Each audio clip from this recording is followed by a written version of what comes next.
Happy Friday, beautiful people. Happy Friday. And we getting started super late today. Sorry for my tardiness today.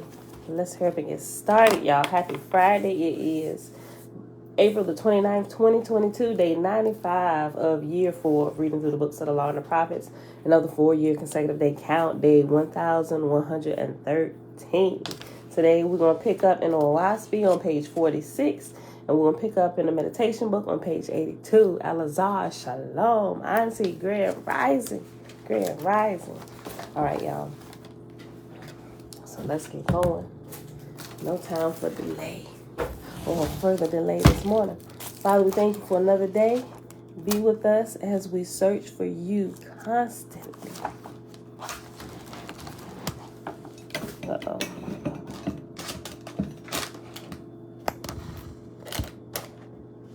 All right. Stick it back here for the time being.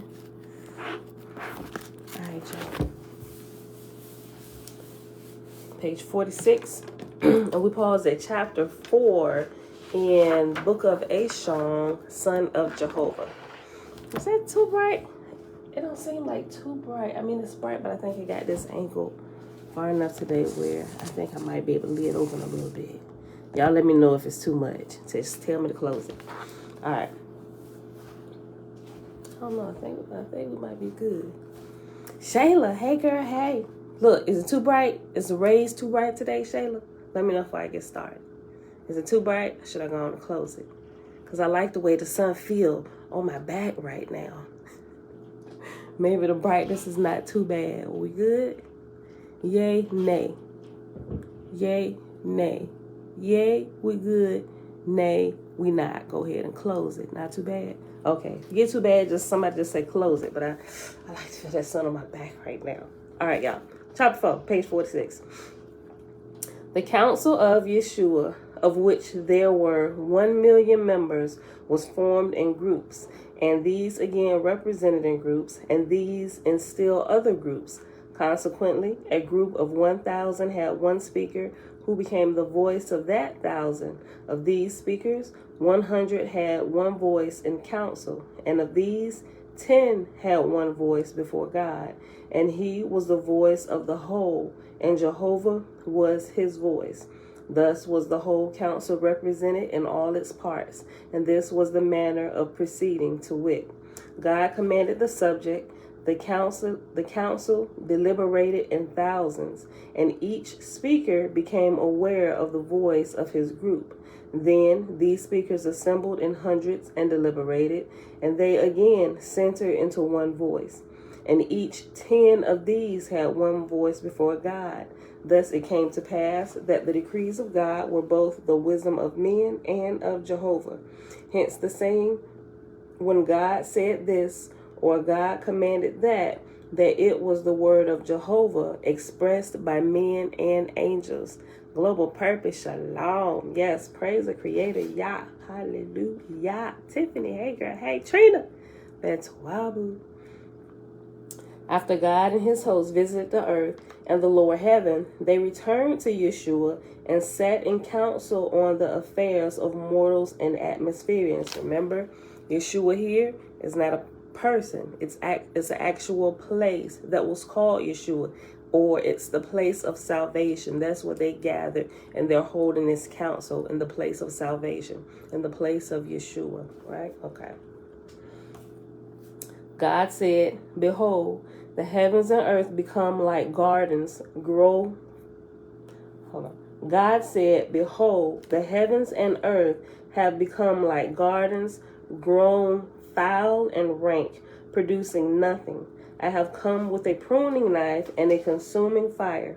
God said, I will withdraw from the Drush and the Juk the benefits of Jehovah's chosen.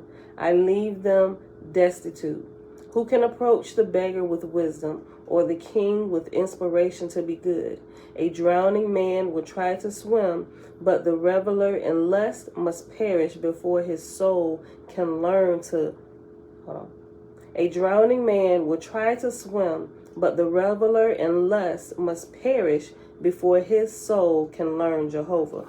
Better is it to labor with a child from infancy and thence to maturity to teach it aright than to strive with a score of conceited adults and fail to redeem one. Ooh. That should have been in the book of Proverbs. I'll read it again. Better is it to labor with a child from infancy and thence to maturity to teach it aright than to strive with a score of conceited adults and fail to redeem one.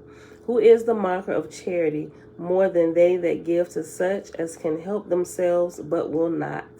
I'll read that again. Who is the mocker of charity more than they that give to such as can help themselves but will not? Wisdom and uprightness of heart are but bread. Preach not to unwelcome ears. Are sermons of wisdom to be forced into men's souls? Blessed Jehovah, he made hunger, and so men love bread. Without hunger, they would not eat. A wise God driveth home to man's understanding.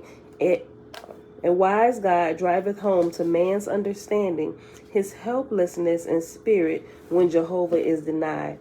Pursue the earth, O my beloved. Bring hence all light. Pursue the lower heaven and the earth also. Bring hence all light. I will leave the earth and heaven in darkness 1 whole year. They shall cry out, their conceit in the dumb wind shall fail. Have not the spirits of heaven despoiled Horeb and Moab? Do not evil spirits and evil men say, behold, there is enough, let us divide, but they produce not. They are devourers, living on others' substance. The great spirit made man to exert. By exertion groweth he in wisdom and strength. They seek ease and comfort. Helpless and more helpless they fail. They are on the road to everlasting destruction. Happy is the God who can arouse them. Okay, just checking on the connection. We good? It's not glitching like it was yesterday? All right, Audrey, shalom. All right, chapter 5. God said, blessed is the surgeon's knife. Its burn is the capital of health regained. But yet a fool will cry out, hold, hold, enough, thou inflictor of pain. Who hath an eye like Jehovah? His whipping posts are on all sides, but there is a clear road between them, yet man follow it not. Withdraw all good men and good angels, and there is no person left. They would not be half made up. A man without an arm or a leg is but part of a man. A man without perception of the all person is a deformity in soul. He seeketh a home for his own ease and glory, but the Son of Jehovah seeketh to find the severest labor that will profit his brethren. Yeshua shall be my homestead. Hither will I bring the fruit of heaven below. Hither build my training schools. 7 years shall be my service, and they shall learn the ways of Ethera. Build me a house of brotherhood, and fill it with willing pupils sworn to labor. I will make them gods and lords with power and wisdom. Behold, a man maketh a factory, and turneth out fabric for sale. I make a college, and I turn out sons and daughters of Jehovah to give away. Bring me such material as will stand in warp and filling. Jehovah's fabric shall endure forever. Search me out of the seed of the Ehim, and house them with care, for they shall redeem the earthborn after I ascend to the Father's kingdom. Chapter 6. Hold on. What you look for? See my deodorant? Oh.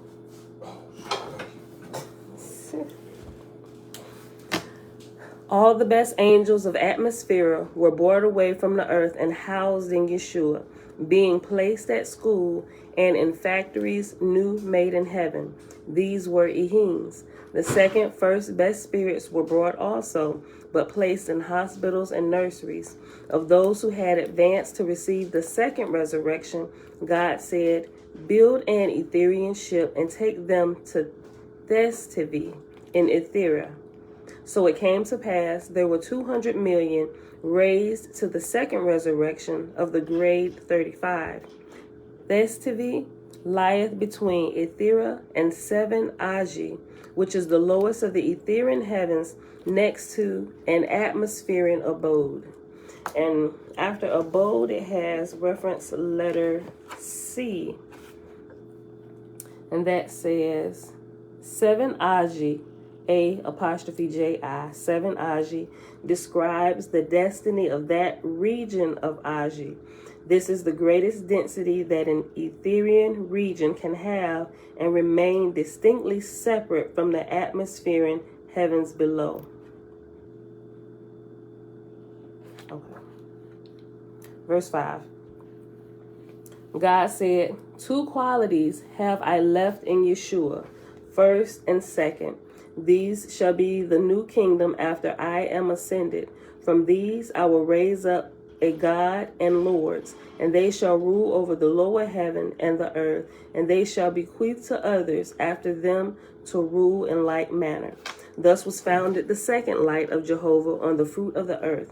God's Etherian host became as a training school to raise up a God and lords and marshals and Essenars and all other officers and men and women for a lower heaven. God said, Yeshua shall not approach nearer the earth, nor shall it be as horrid where spirits of darkness might easily approach.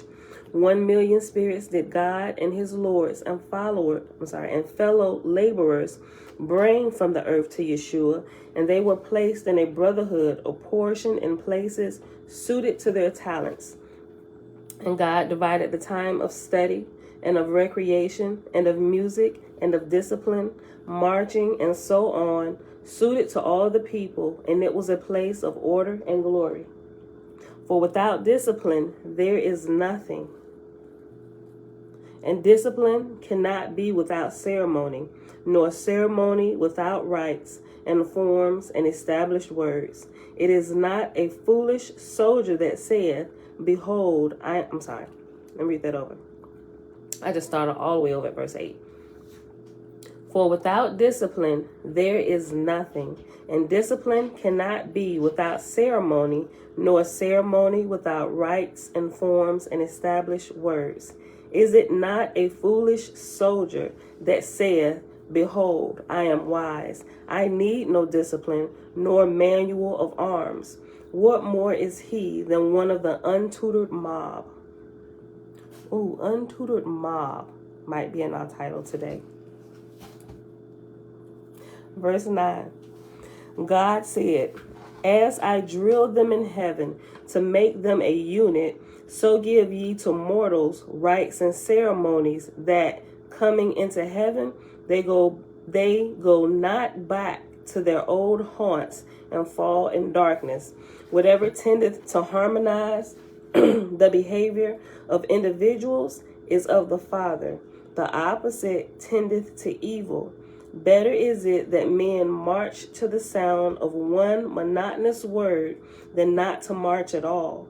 The value lieth not in the word, but in bringing in unison that which was void. A fool saith, I need not pray. There is no virtue in words, but his soul groweth up at a variance with Jehovah. Neither is there more virtue in the prayer or the words than in marching, and after marching it has sacred dance. Neither is there more virtue in the prayer or the words than in marching, sacred dance before Jehovah. For whatever tendeth to unite men in one expression of soul and harmony is Jehovah's. Sacred dances and rites and ceremonies were established in Yeshua in the name of Jehovah, and the new heaven became a place of delight. God said, teach my chosen to labor hard and wisely, and to dance with energy, and to sing with strength and fullness of soul.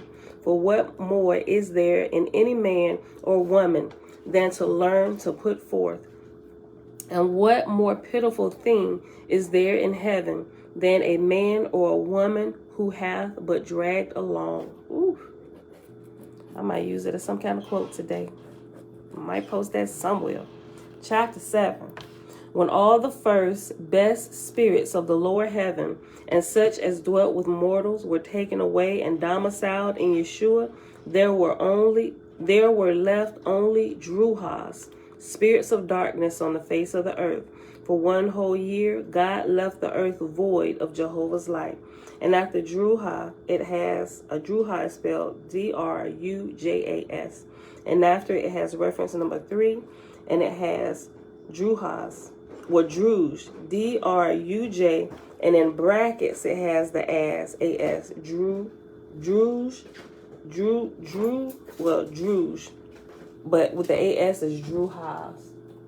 All right, babe. You want to get the truck? Okay. Okay.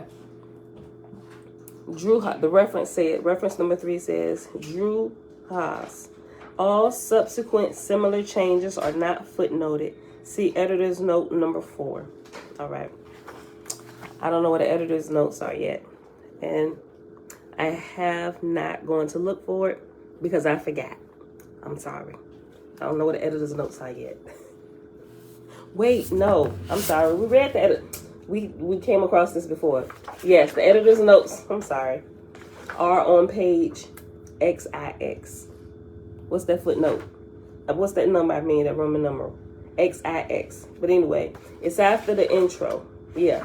It's the very first page after the introduction on page XIX. Chapter 7. When all the first hold on, where was I? Druhah 3. Oh, it's in the first sentence. I'll just read it over anyway. Okay. When all the first best spirits of the lower heaven and such as dwelt with mortals were taken away and domiciled in Yeshua, there were only left Druhas, spirits of darkness on the face of the earth. For a whole year, God left the earth void of Jehovah's light. Mortals loved more to commune with the spirits of their kindred who knew little of heaven than they did with Etherians who were wise and holy. God said, "What man or woman have ye found who saith, Come ye angels of Jehovah, tell me wherein I can do more good works, for I thirst and am hungry to serve Jehovah with all my wisdom and strength in doing good to my fellows. Rather do they turn away from such and drink in the tales of the strolling Druge, and so wrap themselves up in darkness. For this reason shall they find darkness in heaven and earth, and they shall be as one who is sick and broken down in conceit." When the year of darkness was ended, God sent pruners around about the earth and in the lower heaven of the earth. 2 million pruners he sent forth, saying to them, "Find all the evil spirits dwelling with mortals, whether they be fetals or familiars, and gather them into one place. Then find the spirits and fairies who have taken up caves and waterfalls on earth as their abode, and bring them to the same place. Then find the idiotic and chaotic spirits who dwell on battlefields, and bring them to the same place. Then find the lusters who dwell in old castles and ruined cities and in houses of evil, and when they are gone out for raids on mortals, seize them and bring them to the same place. The Etherians went and collected all the evil spirits and the spirits of darkness belonging to the earth, and brought them to a place in the atmosphere, and there were of them 900 million. That place kind of sound like what to y'all? In Christian folklore, what that sound like? 19. Thank you, Dana. Page 19. Let me go put it on page XIX. That is page 19.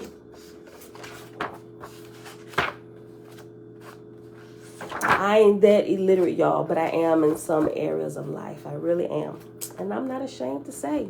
But I'm also not ashamed to ask for help. XIX is page 19. Thank you. We need each other. I'm a crowd for help at every turn. Okay. That to me sounds like what Christian folklore refers to as hell. H-E-double hockey sticks. H-E-L-L. It didn't say that, but I'm just saying. According to Christian folklore, that's kind of what it sounds like a place that was made for the devil and all his angels, right? Okay. God said, prepare a ship suitable to transport them to Huadao and Jia, and there provide them a kingdom to themselves, giving them a God and lords and proper officers to discipline and educate them for Jehovah's kingdoms. And Jihad, J-I-apostrophe-Y-A, has reference letter D after it. And it says, Hudao. Hudao and Jia is a place in the firmament like an atmosphere without a corporal world. That is, an atmosphere in vortex rotating and traveling in the firmament amidst the Ethereal worlds. 1882 edition. Okay. Thus they were removed, and the earth and its lower heaven were purified from evil spirits by the decree of God in Yeshua in the 2nd year of the first dawn of Dan. Chapter 8. In the 2nd year of Yeshua, remember that Yeshua is a place, like we go to the state of Virginia. Yeshua is a place. It is called the place of salvation, or the city of salvation, not a person. According to this, that's an actual place. Okay. In the 2nd year of Yeshua, God, that is, Asham, caused to be established in his heaven all requisite places of learning and industry, whereby and wherein Essenes might be educated to good works and to a general knowledge of Jehovah's kingdoms, universe, and there volunteered a sufficient number of Etherians as teachers and practicers of work for all that was required. God said, now that the earth and heaven are purified from evil, my lords shall deliver their sins to the Asaphs, and enjoin them to deliver in Yeshua, which I have established a short distance from the earth as a barrier against their returning to mortals. Jehovah said, suffer not the blind to lead the blind. Oh, that takes on another whole understanding now, right? I mean, still the same, but kind of like in a different light according to this. Okay. And it was so. At the time mortals died, their spirits were taken by the Asaphs to Yeshua, and to make this an acceptable labor to the Essenes, God said, tell my lords of the earth to teach mortals by inspiration and otherwise of my kingdom, Yeshua. And so it came to pass through the lords and the Ashars, that is, the guardian spirits with mortals, that the name Yeshua was established on the earth. Okay, I'm gonna keep going. I'm gonna see it out. I'm gonna see it out. Listen. This is giving us another whole take on what we learned in what is it? Shakespeare's Gospel? I forgot the name of the book already, y'all. The red book we've been reading. Caesar's Messiah, and the one that came after that. Shakespeare's, I think it was Shakespeare. The Shakespeare book we read after that, y'all, which went with Caesar's Messiah. Okay, listen. Okay. So if we begin to look, let me keep reading before I start adding in my comments and stuff. Let's keep going. Let me read verse 3 of it. And it was so, at the time mortals died, their spirits were taken by the Asaphs to Yeshua, meaning to that place that they named Yeshua, right? The city named Yeshua, the safe haven, place of salvation.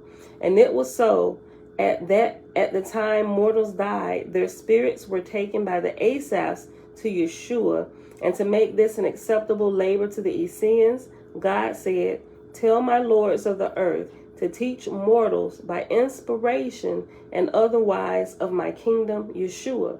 And so it came to pass through the lords and the Ashars, that is, the guardian spirits with mortals, that the name Yeshua was established on the earth.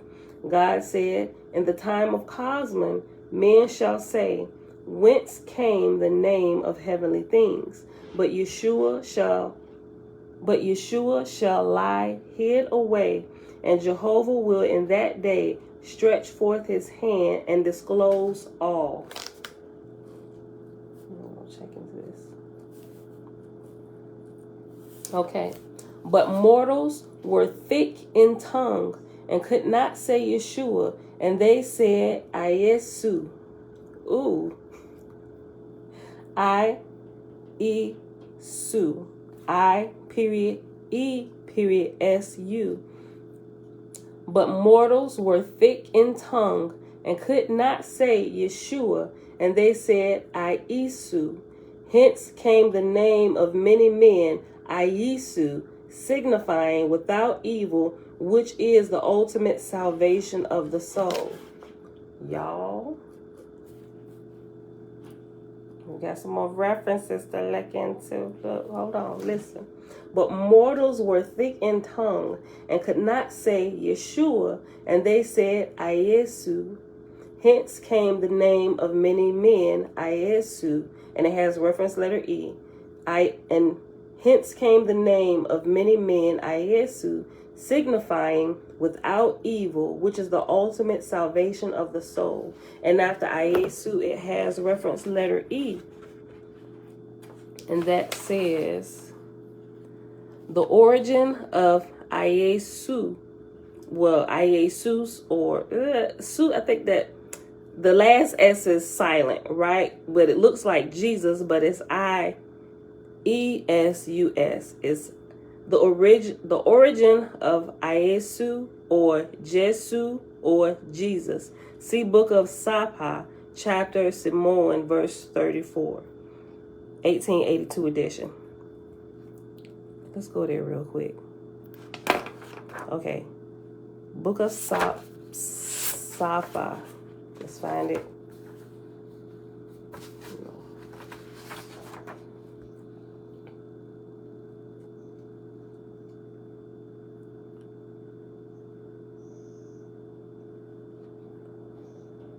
Book of Sabbath, Simon, page 521, verse 34.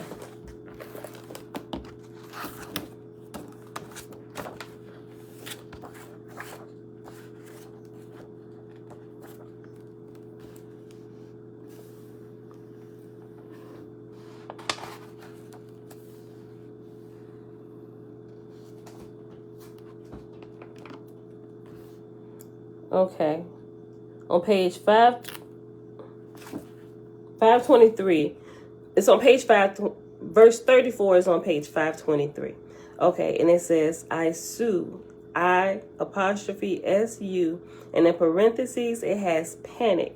Iesu, a young child that has not sinned. Oh. That's the origin of the word Iesu, or as it's been progressing over the years, they turned the I into the J and they pronounce it Jesus. But the origin of the word Iesu is a child who has not sinned. That's interesting.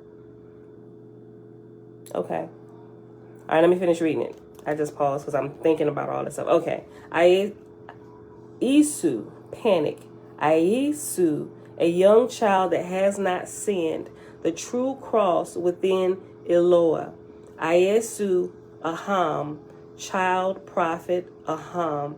Yelu ki, my Isu shall have no flesh desires.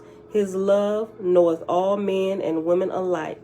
Gisugan, chine. Iesu, one who is born sexless. Or this, I-E-S-U, one who was born sexless. Okay.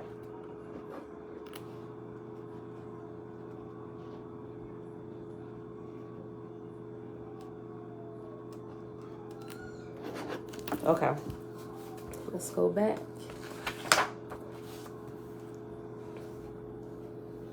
What was that?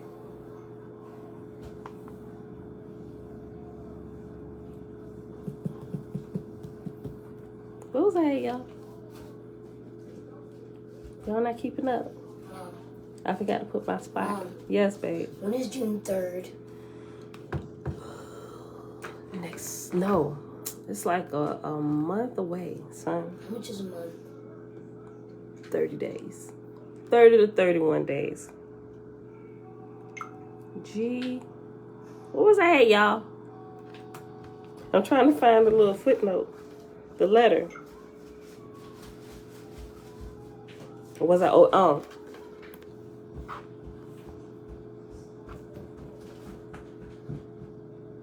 I found it. Looking on the wrong page. Okay. Verse 5, page 48. But mortals were thick in tongue and could not say Yeshua, and they said Iesu. Hence came the name of many men, Iesu, signifying without evil, which is the ultimate salvation of the soul.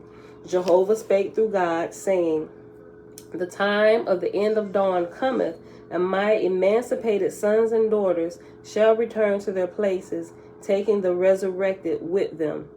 But that the earth and lower heavens may not be left in darkness, provide ye a God and lords and marshals and messengers and all other officers to rule and teach in my name.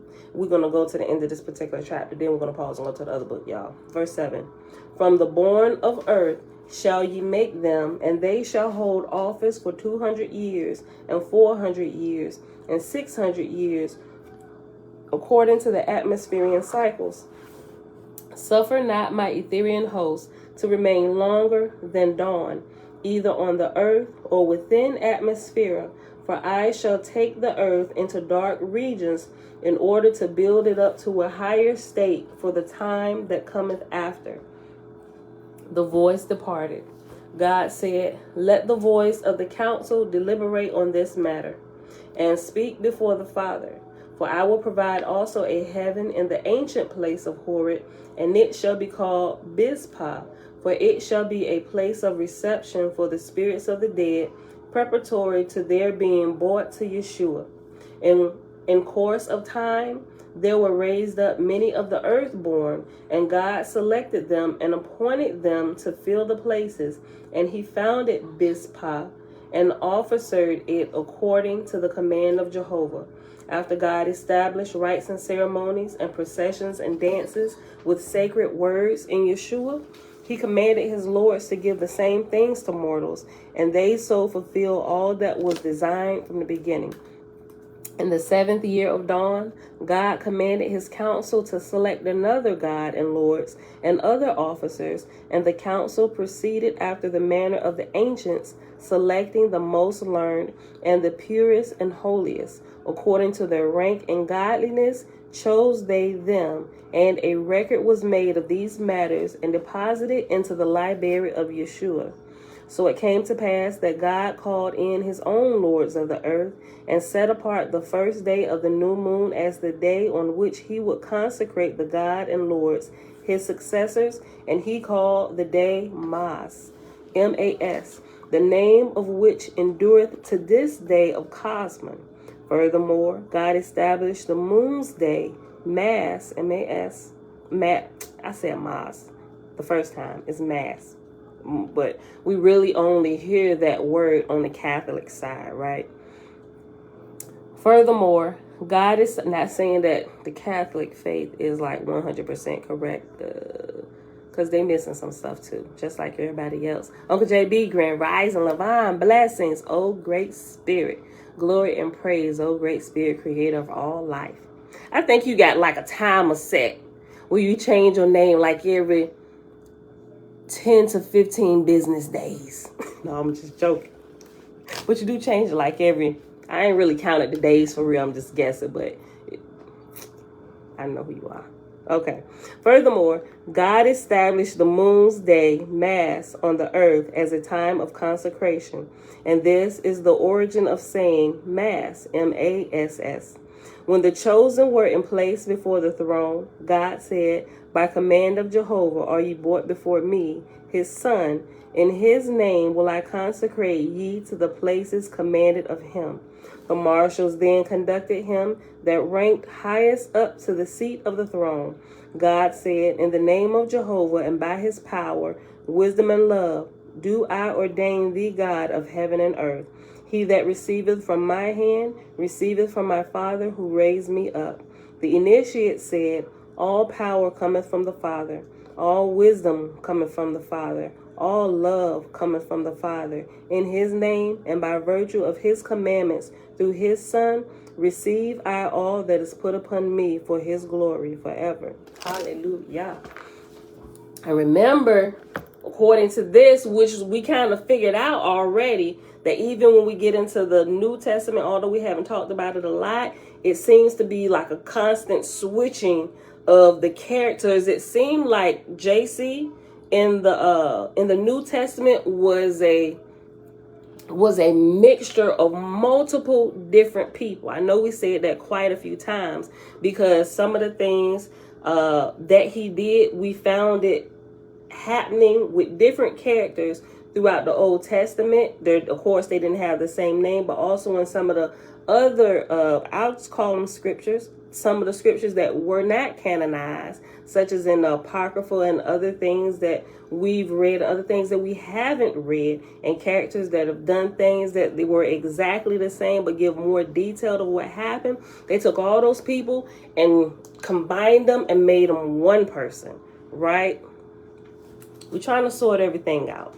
I know some people we lost along the way because they don't have the patience at this moment to see it all the way through, and that's okay. That's okay for where you're at this time. As long as you don't stop, as long as you keep growing. If you got the strength and the wherewithal just to see something through, even at first, if you don't think it's quite right, or you might think you might be getting off a little bit based on your indoctrination of your religion, just have faith in your Creator that he's going to keep you on track, right? Because daily I'd be like, Father, keep me from going off somewhere, but I need to have all this information just to make sure. I need to balance it all, right? I can't just stick with one story.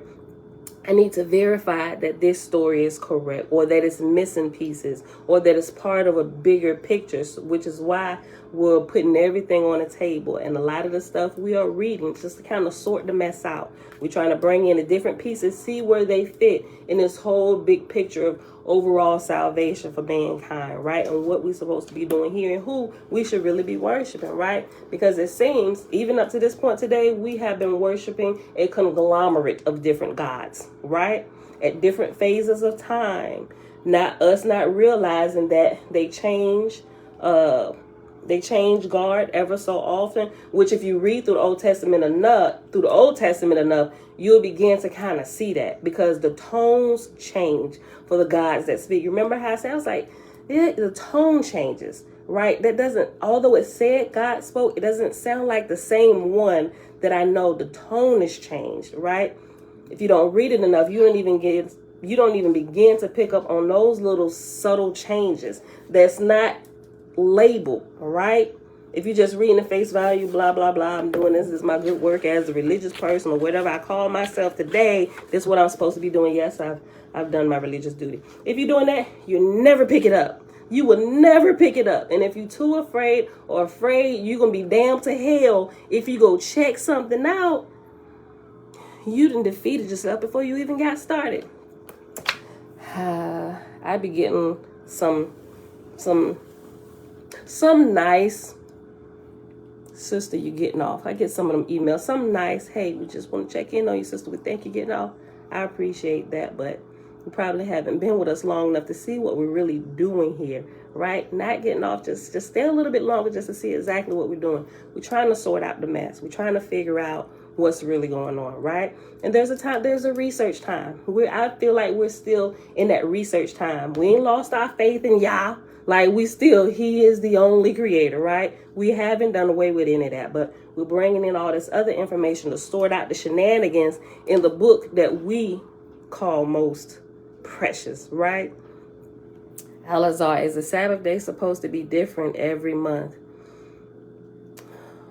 Listen, okay. It seems to be that way. And that throws some people off as well. But remember, times and days were changed. They were messed with. Calendar names were changed. Different calendars were put into place. We're on a calendar that wasn't the original calendar in the beginning. So when we go correcting stuff, or we hope we're correcting it right, it looks like we're getting off and we're just changing things all willy-nilly. But if we were on the original calendar that hadn't been changed, we'd all be on the same time clock. We would know the changing of the days and everything each month as it turns, right? We would understand that. But because we weren't taught that, and we just got this one Gregorian calendar that most of us, we were born into the Gregorian calendar, right? I don't think, well, it may be some people that were still alive when the Julian calendar was still in play, but they probably few and far in between today, right? Most of us were born into the Gregorian calendar age, right? So we're trying to make the adjustments, and we do that. We started doing that because I devour the book of Enoch. I love the book of Enoch. So I started observing the things Enoch was talking about. Actually, for a few years, I got a telescope and stuff. I go outside and I watch the sun and the moon and its rotation and the stars, all those things. And I began to pick up patterns. I was like, wait a minute. The book of Enoch is true, right? Because some people are, the book of Enoch is hogwash, don't believe it. I'm like, I don't know. I don't know that I can go with that. Because some things that the book of Enoch said, I verified with my own eyes, and this happens. And it talks about seasons. When this season come in, this is what you will notice in nature. Like it gives those details. And sure enough, and because I started gardening, planting the seasons, I know the signs for the different seasons, what happens to the trees and the ground when it softens and the worms begin to come up and all these things. I'm like, wait a minute, this is true. I think people that just throw that out there, they're still really religiousized, so to speak. And they don't really, they may do some light research, but I don't think they've gotten to the point where they actually really engage with life and really get in there to see if these things be true or not, right? They just kind of ill hustling up until this point. They ill hustling. They ain't really getting out there in the field to see, like being like the Bereans were, who got out there and tested and saw if these things that they heard about daily, these magnificent things, if these things were true or not. They actually did due diligence to check into the truths that they were hearing to verify if they were truths or if they were not truths, right? And so that's our responsibility. We need to check into these things. And this is what we're doing. We're checking into these things. Some people telling me, you better stop it. You're getting off, you can get demon possessed. No, I'm not. We're checking into things. Y'all told us to do it. We should be diligent, right? We should be good stewards of the information we receive. If we're not sure, when we hear something, somebody tell us something, it's your responsibility. It's my responsibility to go check and see if this is true, because we're going to be held accountable for the information that we put into play or that we don't put into play. So it would behoove us to check into it. Even if we think it's scary, Father, protect me while I go in. But this seems like I really need to know. I could sit here and ask you all day, is it true? Is it not true? And you ain't going to hear a word from him because you got to go, right? He'll lead you. It's a thing we humans got, right? A lot of times we don't like to listen to stuff being told to us because we don't really own the information. We don't really start owning the information until we get a little bit of skin in the game. We get in there and start doing some research and actually go searching, using our sacred, precious time to go check into things. Then the information comes alive. And that's when you begin to hear the voice of Yah, because you're moving. You're moving towards Walmart. And now you can see Walmart instead of just sitting there, hey, I need something from Walmart. Can you give it to me? What is wrong with your feet? Right? We have to do something. Okay. Tiffany said, talking about the calendar, it wouldn't have looked like different days originally because the days weren't labeled Monday, Tuesday, Wednesday, etc. You're right. Absolutely right, Tiffany. Yeah, so back to the original question. Elazar, is the Sabbath day supposed to be different every month? It's not different every month, but because we're on a Gregorian calendar, it does look different to us every month, right? Yah's calendar is fixed. This is Yah's calendar. It's fixed.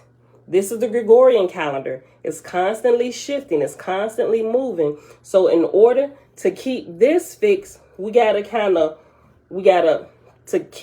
so say this is the Sabbath. Okay, let's say at the end. Let's say I had like 7 fingers, right? Let's say this was the 7th day, right? And it stays fixed year in, year out. But then I come superimpose this moving calendar over it, right? Because my birthday, although it's on March 30th every year, it doesn't fall on the same day every year, which it should, right? But no, some years my birthday is on Monday, then it moves to Tuesday, then it moves to Wednesday, then it skips a day and it moves to Friday. The same thing that I saw with the changing, the rotation of the moon, right? It's just in smaller increments. It doesn't change, but because we're on a Gregorian calendar, it's going to seem to change to keep it in its proper place here. But here it's going to change, if that makes sense. That was like the long explanation, Alazar. I hope I didn't confuse you further. Let me finish this chapter. All right.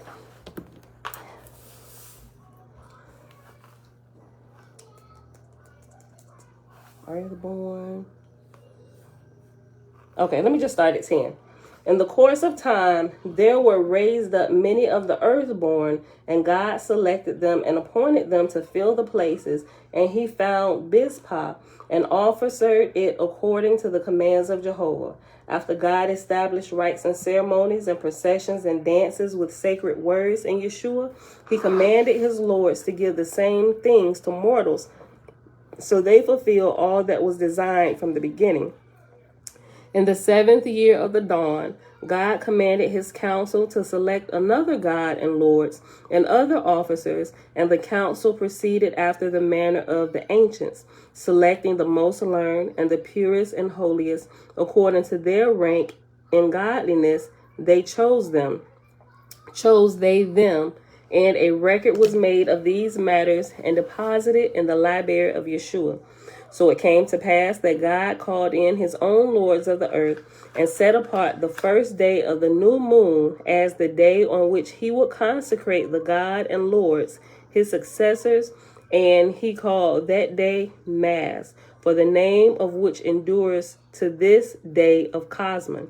Furthermore, God established the moon's day Mass on earth as a time of consecration, and this is the origin of the saying Mass. When the chosen were in place before the throne, God said, by command of Jehovah are ye brought before me, his son. In his name will I consecrate ye to the places commanded of him.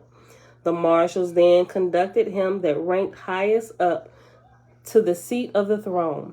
God said, in the name of Jehovah, and by his power, wisdom, and love, do I ordain thee, God of heaven and earth.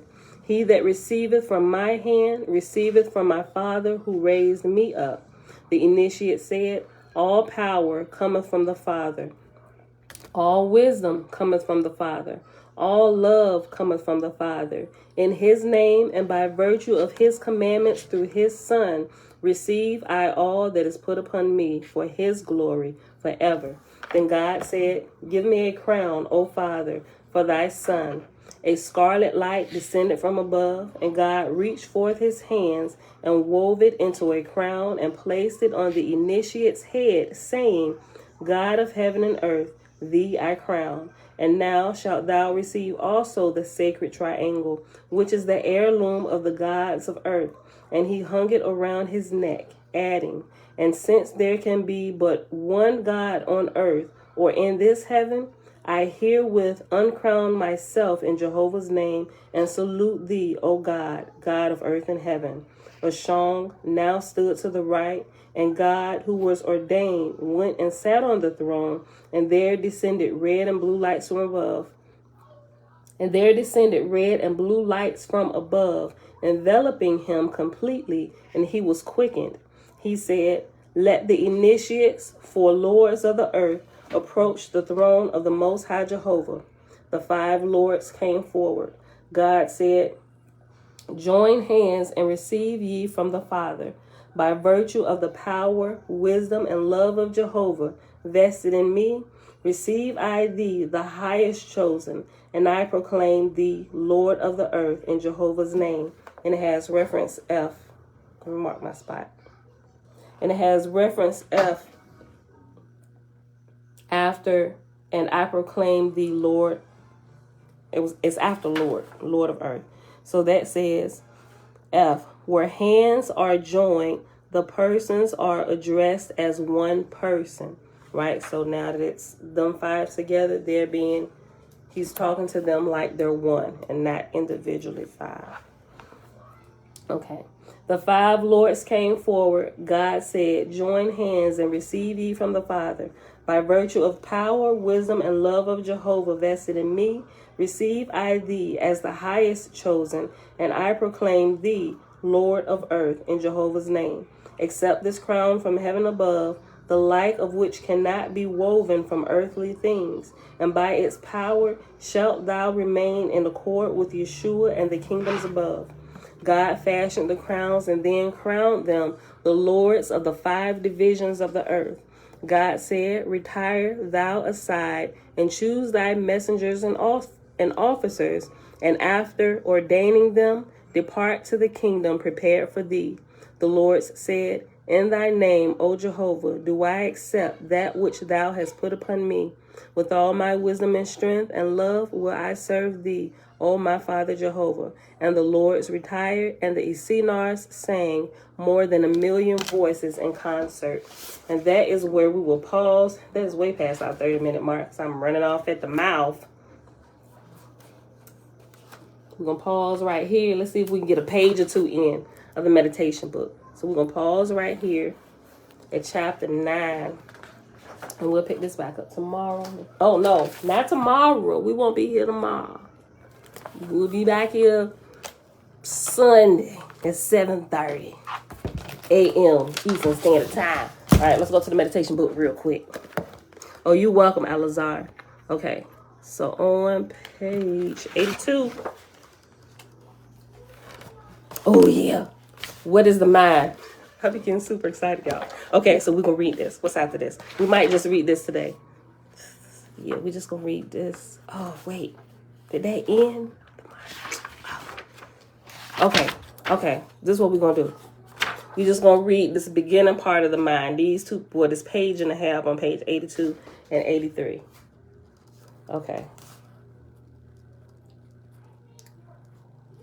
And we'll pick it back up on page 84 when we come back Sunday. It's going to keep going about this, but it's going to give, it's going to join like the mind and the nervous system. Okay. And later today, I'm going to share some more stuff with y'all, like some pictures of the body.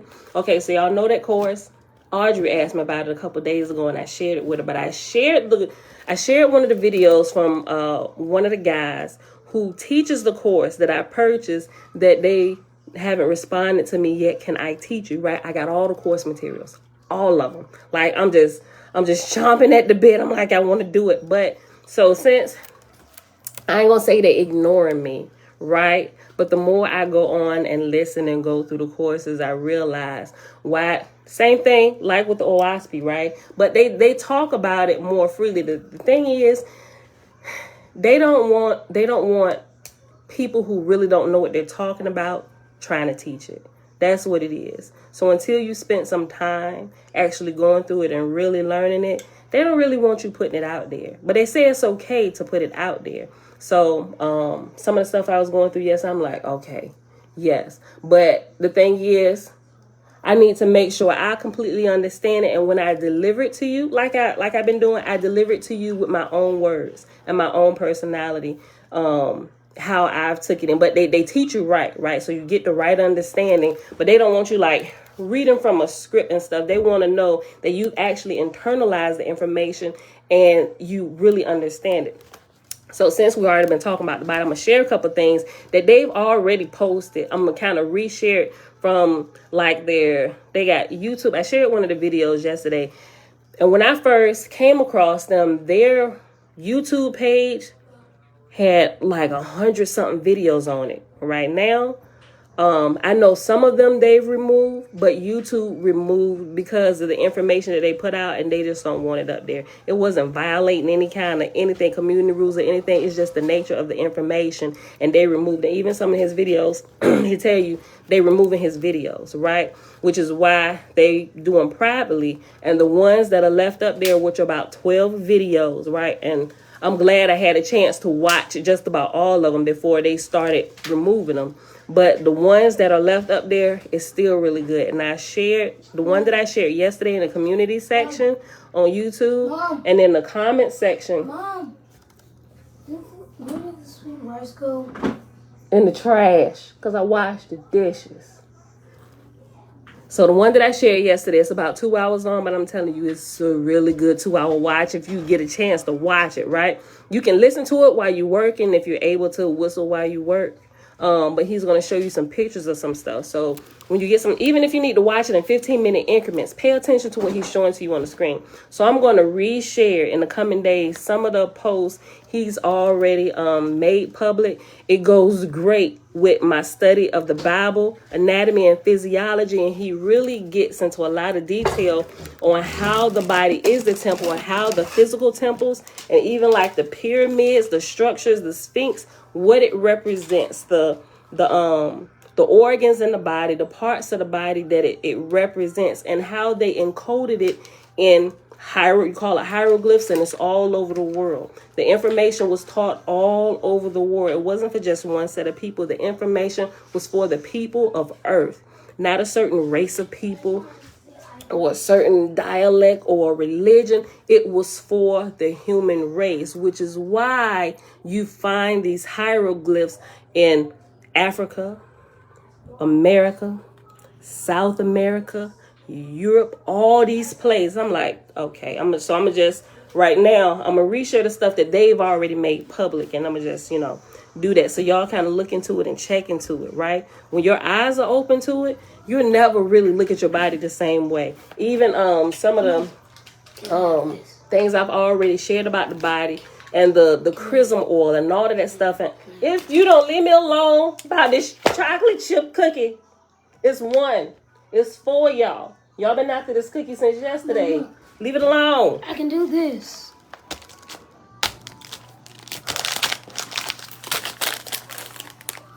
Leave the cookie alone. Back away from the table. Isaiah, back up. Jeremiah was trying to get it too. You gonna section it into 5? Yeah. Just because it's gonna crumble up. Somebody gonna be mad because they got crumbs. Boy, move. Let me read this. Okay. Anyway, that was a little side note. Let me go ahead and read this. Where we at? 57 minutes. Okay. So be looking out for that today. In order to begin, the title is, What is the Mind?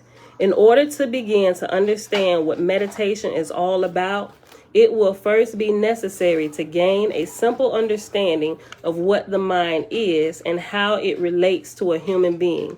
Many people have been educated with the notion that the mind is an emanation or secretion of the physical brain and the body, and that the feelings, desires, and emotions, which all together form the complex, which is referred to as a human being, are all products of the physical self.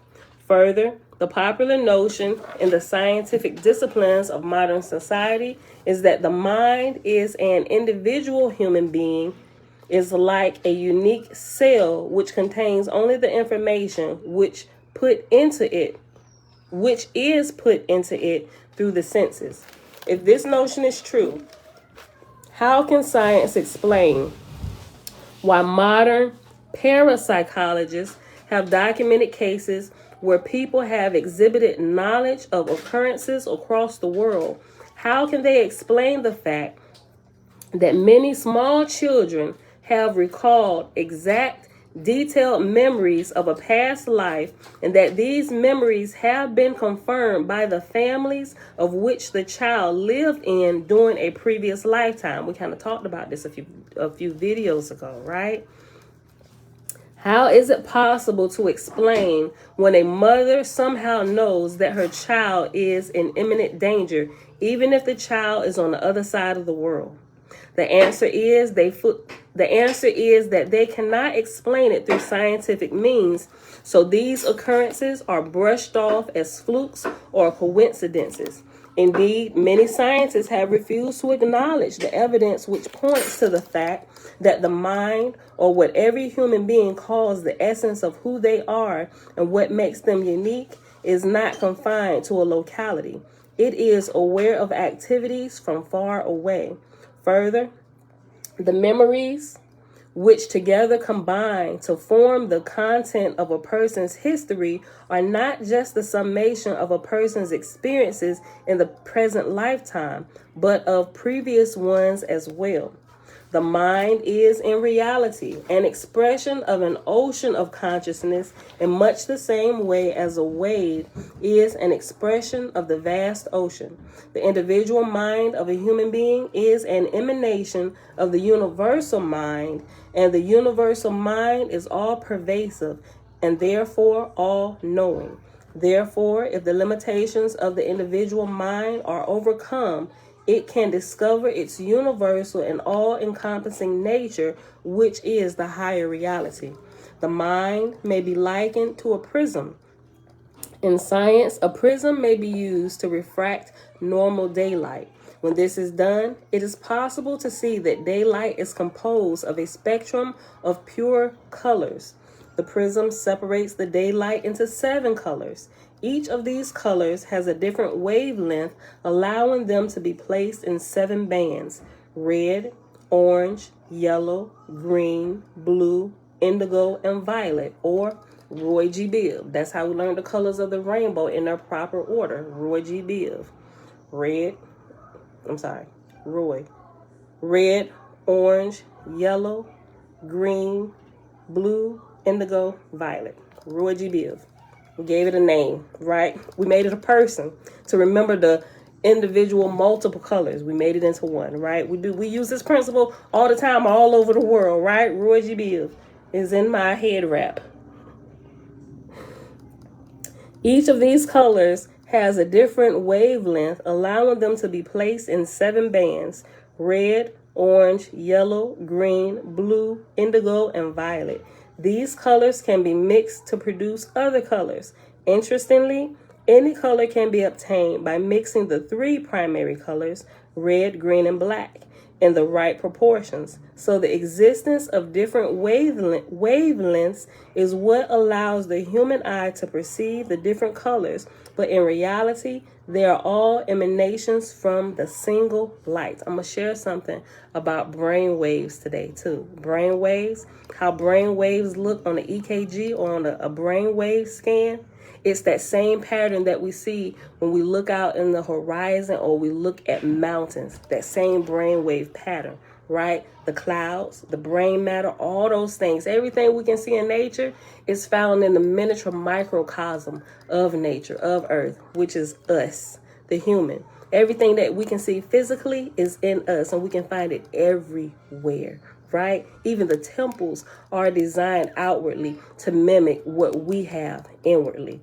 Bruh, it's so good. Okay. In the same way, the physical body and brain, nervous system in a human being act like a prism. The light of consciousness, which pervades the entire universe, is seemingly refracted, and thereby all the different forms, textures, and colors of nature become discernible. We'll be done in a couple minutes, y'all. It's almost done. This is what makes it possible for an individual human being to discern the different forms and colors of nature. This is also the source of This is also the source of notions about individuality, separation, time, and space. This is the basis of human experience. All human experiences are related to the senses and their perception of colors, time, and space. Many people consider that their physical self is the only reality about them, yet in their dream, they experience a different reality. Further, in the dreamless sleep state, there is still another personality. So which is the true personality? The essence is that all of these personalities are relative and therefore illusory, unreal. That is to say, there are only relative expressions of a higher reality, which is the absolute and abiding truth. The soul or individual cell of human consciousness is the source which sustains the mind and the physical self. Thus, the spirit essence of a human being is responsible for the existence of the mind and body, and not the other way around. I read that again. The soul or individual cell of human consciousness is the source which sustains the mind and the physical self. Thus, the spirit essence of a human being is responsible for the existence of the mind and body, and not the other way around. In the mind of a human being, the mind of a human, I'm still reading it wrong. The mind in a human being is always concentrating on either the past, present, or future. From the time you wake up in the morning until the time you go to sleep, you are constantly bombarded with the ideas of what you have done, what is going on now, and what the future will bring. But what happened when you went to sleep? What happened to your thoughts, which were so important and pressing? The past, present, and the future faded away into the midst of sleep as if they never existed. Most people do not give much importance to sleep, even though the average person spends 1/3 of human existence in the sleep state. What would happen if you were able to transcend yesterday, today, and tomorrow, as well as the waking time and the dream time? What would happen if this light of consciousness, which seems to fragment into waking, dream, and dreamless sleep, and the various thoughts of the mind were not refracted? What would happen if all the wavelengths were reconverged into one again? The practice of meditation acts as a focusing device. Like it's going to bring your divided mind together and make it one, right? The practice of meditation acts as a focusing device. It is a process by which the separated rays of consciousness within a human being are once again made whole. In much the same way as a magnifying glass focuses the rays of the sun into a powerful force which can ignite a fire, meditation focuses the rays of the mind and develops a one-pointed vision with the power to burn away all illusions, ignorance, and negativity. When this occurs, a new vision emerges, a new understanding about the universe and the very nature of who one really is emerges like the sun on a cloudy day. So meditation is like a process through which the scattered ideas, thoughts, feelings, emotions, and psychic energies which make up the consciousness of a human being are converged in order to discover what lies beyond the multiplicity and apparent differentiation of nature as well as the human heart. And that, my beautiful people, is our reading for today. That is the end of this part. It was so good. I wish we could keep going, but we got to stop because I got to get going. We got to get out of here today. This is the last day. It's bittersweet. Every time I think about it, it brings tears to my eyes. We've been here almost 6 years. This is the last day you will see these yellow walls, right? Bless y'all for this place, this little castle of ours, keeping us safe, being a part of our ever-growing family, right? I think all the other kids have been in a couple different places, but Bella has only known this place, right? She about to join us in our migration.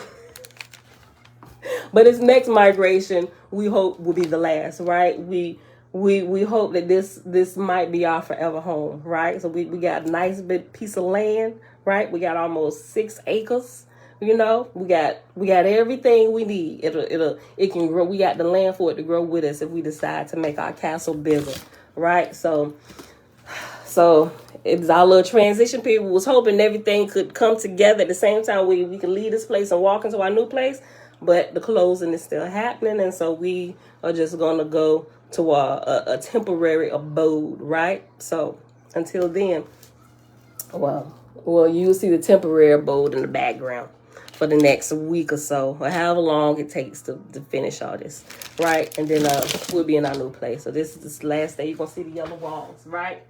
We thank and bless y'all that these yellow walls have kept us and our family safe. We ain't had no issues with security while we're here. Of course, you know, we move into a place, we pray it out.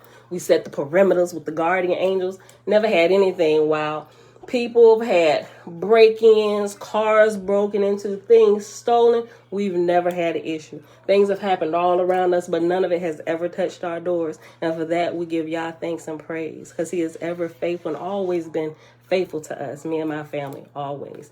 And may he continue to bless you with the same protections that he has provided us with, right?